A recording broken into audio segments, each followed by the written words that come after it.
Yesterday evening, these pictures started to trickle out online, showing what certainly appeared to be Ted Cruz and his family at the Houston airport taking an outbound flight to Cancun, Mexico, as millions of his constituents were freezing, huddling around fire pits fueled by anything they could get their hands on to burn. Social media sleuths matched the mask, ring, glasses, and the photos of those worn by Cruz, noted the timing coincided with a 4:44 p.m. United flight. NBC News confirmed that Cruz's staff even called up Houston police officers to escort him through the airport as if they didn't have anything better to do. Cruz's wife, Heidi, reportedly sent text messages to friends saying their house was, all caps, freezing, which I imagine it was, and invited others to join them at the Ritz-Carlton in Cancun, where they had stayed many times.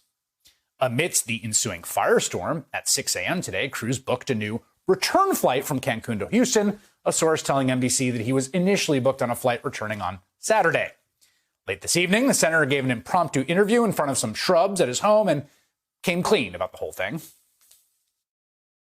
We left yesterday. The plan had been to stay through the weekend with the family. That was the plan. And you know, I have to admit,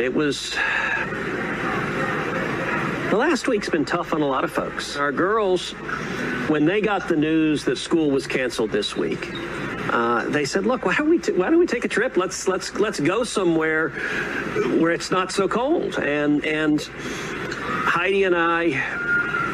This had been a tough week, and this has been a tough year for kids all across the state of Texas. And so we were trying to be good parents and said, okay, we'll do it. And so we booked the flight. You know, I have to admit, I started having second thoughts almost the moment I sat down on the plane.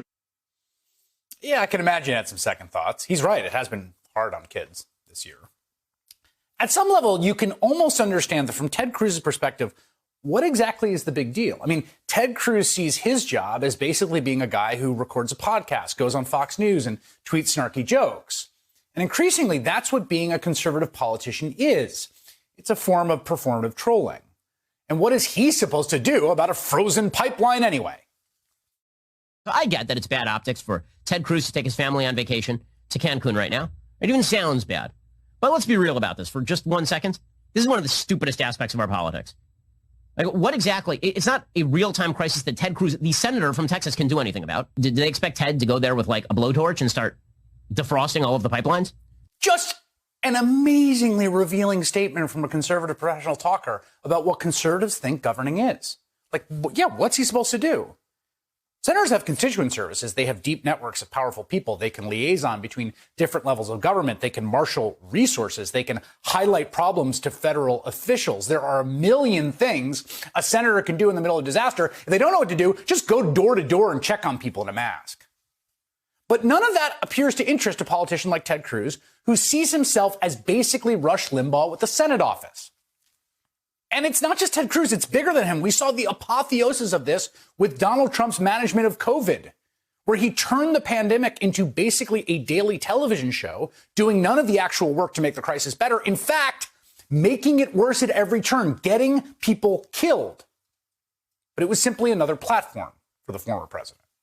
In fact, at one point, he was actually thinking of starting a White House radio show, but he decided he didn't want to compete with Rush Limbaugh. Governing is not posting. It's not podcasting. It's not cable news anchoring. Believe me, both my parents worked as civil servants in city government, and I have a cable news show, and they had harder jobs than I do. What we've seen this week in Texas is a total failure of governance. But it's not just Ted Cruz. I mean, the way to climb the ladder in Republican politics, as Donald Trump showed, is not to be good at governing. That doesn't get you anywhere. It is to performatively troll the libs. And that is exactly what Republicans in Texas have been doing for much of the last decade, since the last time a crisis like this happened.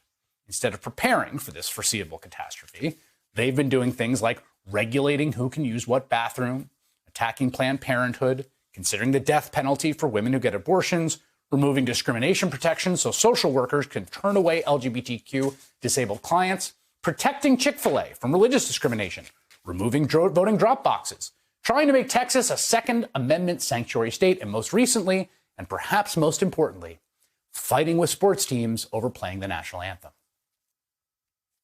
None of that's going to help you when the power's out and it's freezing and there's no water.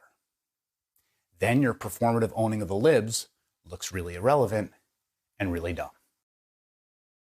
Hey, thanks for watching our YouTube channel. You should know that you can follow today's top stories and breaking news and catch up on your favorite MSNBC shows all in one place.